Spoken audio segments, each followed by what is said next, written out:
The National Formula Ford Series headed north to Queensland Raceway for the winter, and the Borland Racing Development's contingent of drivers were happy to escape the cold weather. Queenslander Paul Ziddy was excited to be returning to home territory. Yeah, it is good. It's fantastic. I love getting back up here to this round, get away from the winter of Melbourne. Melbourne's been home for over 20 years and we love it down there, but it's fantastic to come home. Queensland's always going to be home. State of Origin next Wednesday, we're going to do it again.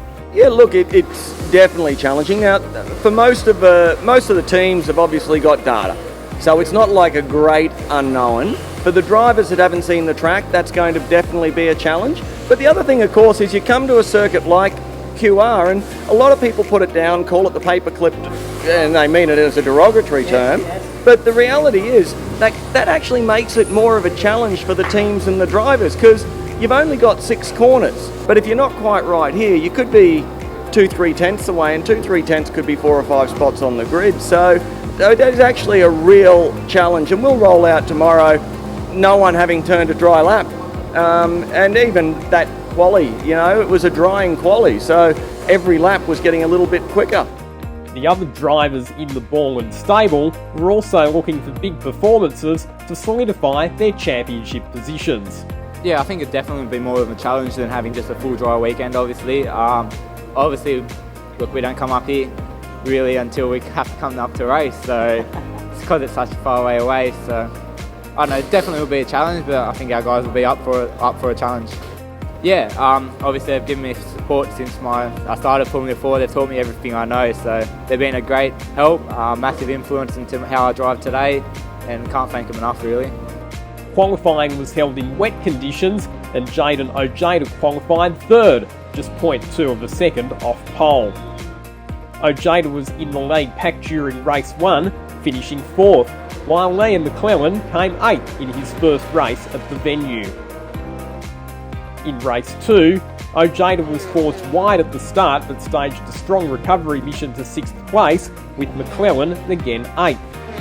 Paul Ziddy was just outside the top 10, and Ben Reichstein was in comeback mode after dramas in race 1.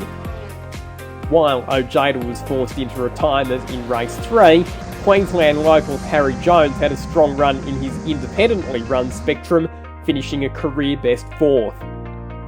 McClellan was again 8th, Ziddy 11th, and the recovering Reichstein 13th.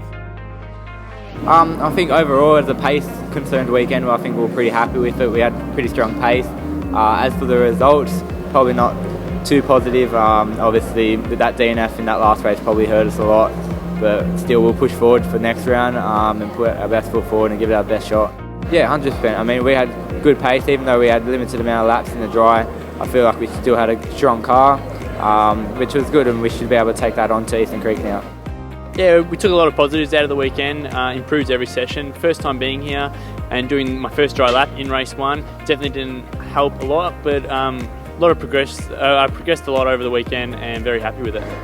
Yeah, first time being here definitely was a new experience, but Borland Racing worked on the data and the car all weekend, and we moved forward every session, so definitely a positive, and thanks to Borland Racing, especially Mike and Glenn on the spanners for looking after me. There's now a break for the Borland boys to prepare for the next round of the National Formula Ford Series at Sydney Motorsport Park in September, as we approach the business end of the 2017 season.